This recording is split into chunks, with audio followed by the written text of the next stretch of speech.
Hello guys, আমি আবারও আপনাদের মাঝে হাজির হলাম নতুন একটা ভিডিও নিয়ে। আমার আজকের ভিডিওর বিষয় হচ্ছে ডাইনি মুভি। ভাবিনি কোনোদিন এরকমটাও ঘটবে।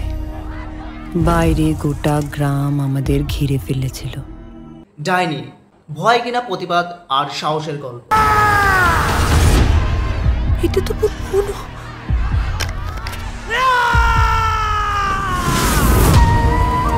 এ যুগেও যদি কেউ ভাবে কুসংস্কার আর ভণ্ডামি শুধু বইয়ের গল্পে থাকে, তাদের অবশ্যই এই সিরিজটি দেখা উচিত।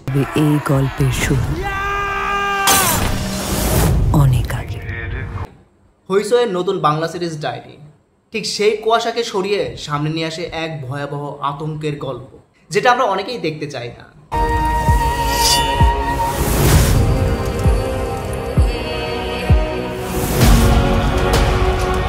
এই সিরিজের সবচেয়ে বড় শক্তি হলো এর গল্প। এটা শুধু একটা স্টোরি নয়, একটা আতঙ্ক, একটা ভয় আর একটা প্রতিরোধ।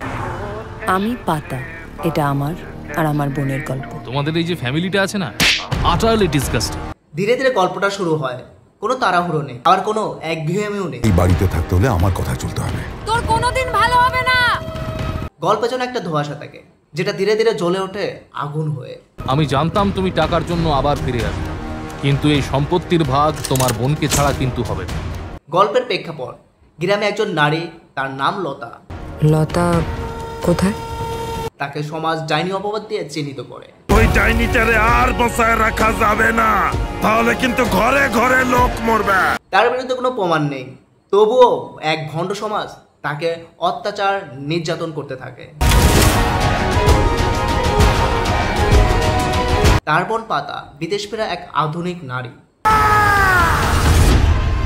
এটা তো পুরো যখন দেখে সে তার বোনকে মিথ্যা অপবাদ দিয়ে সবাই অত্যাচার করছে, তখন সে আর চুপ থাকতে পারে না।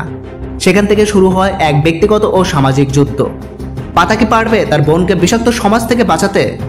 এই সিরিজ দেখার সময় বারবার আমার মনে হয়েছে যে এটা শুধুমাত্র ওদের গল্প নয়, আমাদের সমাজে এমন নানান রকমের গল্প লুকিয়ে আছে।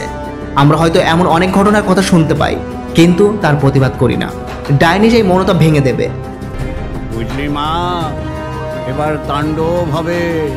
অভিনয়ের দিক থেকে মিমি চক্রবর্তী পাতার চরিত্রে একদম ছাপ রেখে গেছেন। তার চোখের চাহনি, সংলাপ বলার ধরন আর চরিত্রের মধ্যে থেকে যে আবেগ ফুটে তুলেছেন, তা সত্যিই মন ছুঁয়ে দেওয়ার মতো। তিনি শুধুমাত্র একজন বোন না, তিনি একজন প্রতিরোধ, একজন প্রশ্নবিদ্ধ মানুষ যে চুপ থাকতে শেখেনি। কিন্তু পুরো সিরিজে গেম চেঞ্জার হচ্ছেন ভণ্ড জাঙ্গুরি চরিত্র। এই চরিত্রে অভিনয় করা বিশ্বজিৎ দাস সত্যি সে এই চরিত্রটাকে আইকনিক করে তুলেছেন। তার চোখের দৃষ্টি, দাঁতের ফাঁক দিয়ে বের হওয়া জিহ্বা, গলার আওয়াজ আর শরীরী ভাষা, প্রত্যেকটা দৃশ্যতেই একটা গা ঝমঝমে ভয় কাজ করে। এটা কোনো অতিরঞ্জিত ভিলেন না, এটা সে অন্ধকার সমাজের প্রতিচ্ছবি, যেটা নিজের সুবিধার জন্য মানুষের জীবন ধ্বংস করতে একটুও পিছপা হয় না। তাকে দেখে মনে হয় ভয় ও মুখোশ ফুটে আসতে পারে, আর তার নাম হতে পারে জাঙ্গুরি। ওনার অভিনয় আমাকে দৃষ্টি আকর্ষণ করেছে। সব মিলিয়ে সবার অভিনয় একদম ফাটাফাটি। মিউজিক, সিরিজের ব্যাকগ্রাউন্ড স্কোর এতটাই তীব্র, এতটাই ফিলিংস ড্রিভেন যে আতঙ্ক তৈরি করে দেয় মুহূর্তেই। চুপচাপ দৃশ্যগুলোতে বাজা হালকা বাজনার শব্দও গা কাঁপিয়ে দেয়। সিনেমাটোগ্রাফিক ও ক্যামেরার অ্যাঙ্গেল সবকিছুতেই রয়েছে একটা অন্ধকার এবং একটা বাস্তবতা। বলার মতো কিছু ভালো দিক: সমাজের বাস্তব চিত্রায়ন, চরিত্রের গভীরতা ও অভিনয়, ফিলিংস টেম্পো, ভয়ের আবহ, সংলাপের তীব্রতা, দর্শককে ভাবতে বাধ্য করবে এমন বিষয়বস্তু যা একদম ভালো লেগেছে।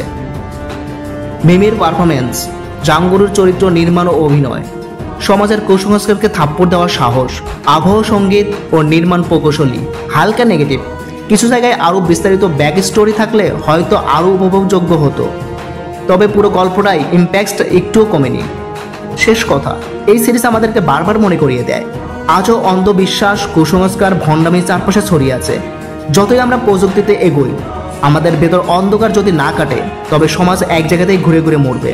ডাইনি সেই অন্ধকার একটা আলো দেখায়, আর সেই আলোটা অনেকটা জোরে জ্বলে ওঠে।